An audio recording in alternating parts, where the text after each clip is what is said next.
Welcome to another deep dive. This time, we're going to be looking at this play called Altemira. It's a fascinating look at love and duty and all that, all against this backdrop of political intrigue. Oh yeah, it's a really cool exploration of just human nature. I mean, it uses this heightened language and dramatic scenarios, but really you can see how it's exploring these timeless questions about power, ambition, love, all that. Yeah. Yeah. And it all takes place in this kingdom, right on the verge of war. The king, he's this tyrant. Well, the play makes it clear at least. And he's got this lust for this woman named Altemira. She's an orphan, but just this virtuous, character. And all this just ignites this powder keg of conflict. I mean, on the surface, it sounds like this classic setup, right? But I think when you get into the characters and their dilemmas, it gets really interesting. Yeah, for sure. You look at Altamira, for instance. She's not just a pawn in this game of power, right? She's got this real dilemma. She's torn between her affection for Lysador, who is actually a prisoner of the king, and the safety of everybody she loves. So her choices, they're not just about who she wants to be with romantically, but they really cut to the core of her values and who she is as a person. It's tough, yeah. And then you've got Chlorimond. He's this exiled general, almost like a mythical hero, He's brave, honorable, and he is head over heels in love with Altemira. But I think there's a lot more to him than just that dashing hero thing. Absolutely. I mean, the playwright does a really good job of getting into Chlorimond's head. You see his struggles, you see how his desire for revenge, which makes sense given his situation, could actually corrupt him. Even with these noble intentions, it really makes you think about, when is violence justified? And how seductive power can be, even when it seems like it's being used for the right reason. That's what I love about Altemira, this nuance. The characters aren't just these cutouts, they're real people. They're struggling with these really tough moral choices. And then there's the king. It would be so easy to just make him this pure villain, but we see these moments, where he's vulnerable, desperate even. Almost makes you feel sorry for him.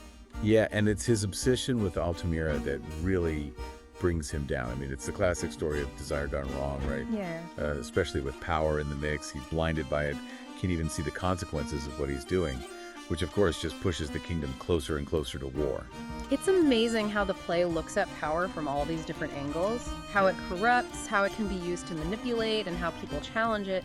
And that love triangle is a perfect symbol for all the other conflicts that are going on. Altamira isn't just choosing between two guys, she's trying to figure out love and duty, freedom and captivity. Her relationship with Lysador, even though they're physically separated by, prison walls and all that, it really shows how strong love and loyalty can be.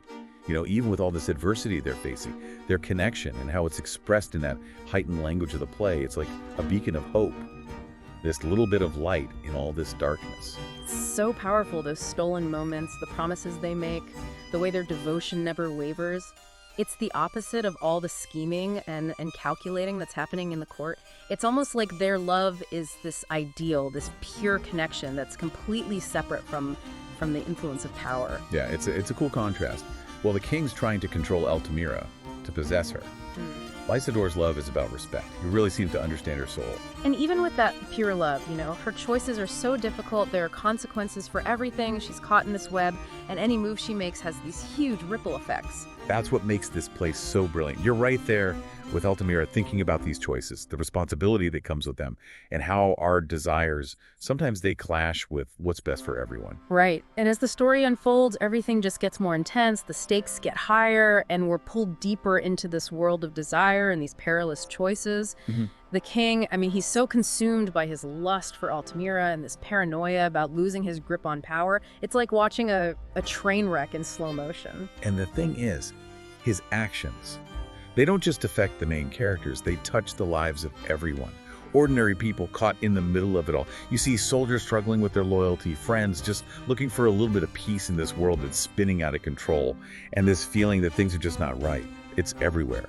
It really drives home the point that no one escapes the fallout from this kind of unchecked power and ambition. The personal and the political, they get all tangled up, they each feed off the other. And in the middle of it all, you have Altamira. She's like the symbol of resilience. Her integrity, her spirit, it's like a counterpoint to all this darkness that's threatening to swallow everything. But before we get into the real heart of the conflict and Altamira's journey, let's take a step back and What's interesting to me, it's how the play looks at what's happening outside the palace walls. how those ordinary people are dealing with all this mess. It's like the playwright is showing us, hey, this is how this political stuff affects everyone. Makes everyone question what they believe, what choices they make. Yeah, it's not just the big players, right? The kings and queens. It's about the human cost of this whole conflict. Like, remember that scene in the tavern? We've got Philodin, Cratander, and Monison just trying to forget everything with some wine and all their cynical jokes. Oh yeah, I love that scene. On the surface, it's kind of lighthearted, right? But I think it says a lot about what's going on in the kingdom. All that cynicism about love and women, it's like they're disillusioned, like the world has lost its way. Right. And I think that desire to escape, even if it's just for a little while, shows how much people want things to just be normal again, stable. And it's not just what they're saying. You can feel this tension underneath it all. Like, even though they're trying to distract themselves, you can tell they know this war is coming. They can't really escape it. Exactly. Their lives are being affected, whether they like it or not. Same with those soldiers. They're torn. They have to be loyal to the king, but they really admire Chloramon. I think those stories, those parallel narratives, they show us that when things go bad politically, it affects everyone. No one's immune. And the play doesn't shy away from how brutal war really is. Those battle scenes, the way they're described, it's a stark reminder that this fight for power has a real cost.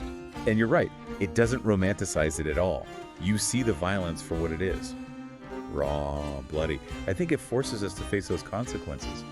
What happens when people are driven by ambition? The impact it has on lives. That's a good reality check. This isn't some game, right? This affects real people. But even with all that chaos, we see these little glimmers of hope. People trying to hold on to their humanity. Like Chloramon. He's not just this perfect hero. We see him wrestle with his doubts.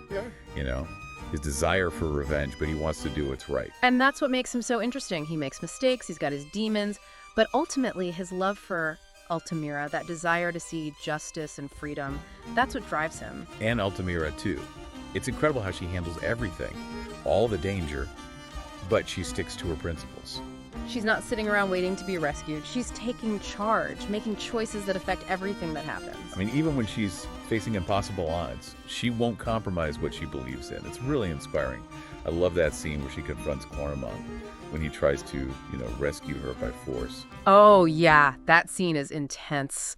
Chloramon's thinking he's doing the right thing, right? He's got this plan, and he's going to sweep her away from the king. But Altemira, she stops him. She says she'd rather die than be rescued that way, because it goes against everything she believes in. Yeah, and I think it shows how important it is for her to have control over her own life. Right. She's not going to be anybody's pawn, not even Chloramon's. That choice she makes has such a powerful effect on everything that follows. It speaks to her strength, her character. She has this moral compass, and nothing's going to make her stray from it. She's not just reacting to things, she's shaping them, taking control of her own story. It's a great reminder that even when things are terrible, people can still choose to act with courage and integrity, to stand up against those who try to control them and stay true to themselves. As the play moves on, you see the stakes getting even higher. Battles get more intense. Characters are pushed to their absolute limits. And then the king decides to imprison Chloramon. That paranoia, that desire for Altemira, it throws the kingdom into even more chaos. And it really sets the stage for the final confrontation. That's the turning point. The king's so desperate to hold on to power and get Altemira, he sets in motion the thing that's going to lead to his downfall. All he does is make the rebellion stronger, and Chloramon becomes this symbol of hope for those who want to be free. And then there's Altemira. She's in a really dangerous spot. The king is obsessed with her, with forcing her to do what he wants. He tries everything, empty promises, threats against people she cares about. He even tries to use force. But she doesn't give in. She's incredible. Her love for Lysador, her principles, her inner strength, it's like a light in this darkness. Yeah, it's like their love story is surrounded by all this brutality. It shows us that human connection is powerful. It gives us hope. It makes you want to keep fighting for something better, even when it seems impossible. They share these moments, where they comfort each other. They never lose faith in each other. And it's the total opposite of the king's twisted way of looking at power and control. It's a love that goes beyond all that. It's about something deeper. And it makes you think, right, even though this play is set way back in the past, the themes are still relevant today. The fight for freedom, power corrupting people, how complicated love and loyalty are, individual choice. These are all things we're still dealing with. Definitely. Altemira makes us look at ourselves, at what it means to be human. It reminds us that even when things are bad, there's always hope. Love is always possible. And people can always rise above even the toughest challenges to create a world that's more just, more compassionate. But before we get to the ending of the play, that big climax, let's take a moment and Okay, so things are really coming to a head now in the play. The tension it's almost unbearable. You've got the political scheming, the betrayals, and of course that love triangle still hanging over everything. And then, well, Clorimon decides he's had enough. He sneaks into the king's palace. oh man, talk about a risky move.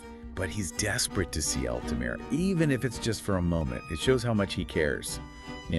He's willing to risk it all.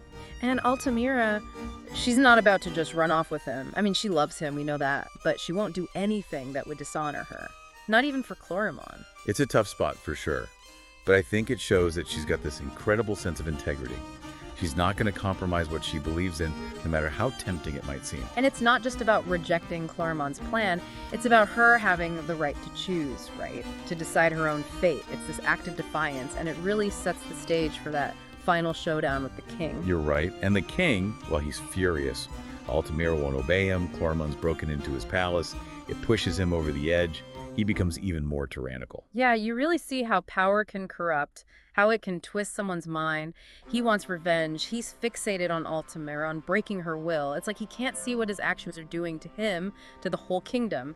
It's all going to lead to his downfall. Absolutely. Yeah. And that moment when he orders Lysidor's execution, I mean, it's brutal. It's all because he can't control Altemira. It shows how far gone he is. Yeah, it's like he thinks he can break her by hurting Lysidor, but it has the opposite effect. It makes her even more determined. And Clorimon, well, now he has even more reason to overthrow this tyrant. Okay, so then we get to the climax of the play.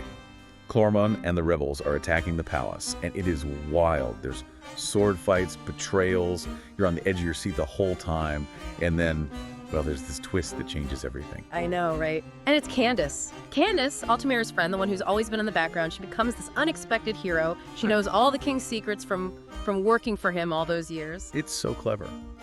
The playwright really pulls one over on us. Candace, the one everyone underestimated, she uses her brains, her strategy to expose the king. And it turns the whole battle around. It's like this moment of triumph for everyone the king's been pushing down, for all those who've been silenced. It shows that power can come from anywhere. Anyone can make a difference. It's a good reminder for all of us. So the king's defeated, Lysidor's free. Seems like a happy ending, right? Good conquers evil, the kingdom's going to be peaceful and just. Yeah. But it's not that simple. Because Altemira, even though she's finally free from the king, well, she's got this decision to make. Yeah, that love triangle. It's still there. She's grateful to Clorimon, of course. But she loves Lysidor, so who does she choose? The playwright leaves it up to us to decide. And it's such a powerful choice. Even though they've won, the emotional stakes are still high.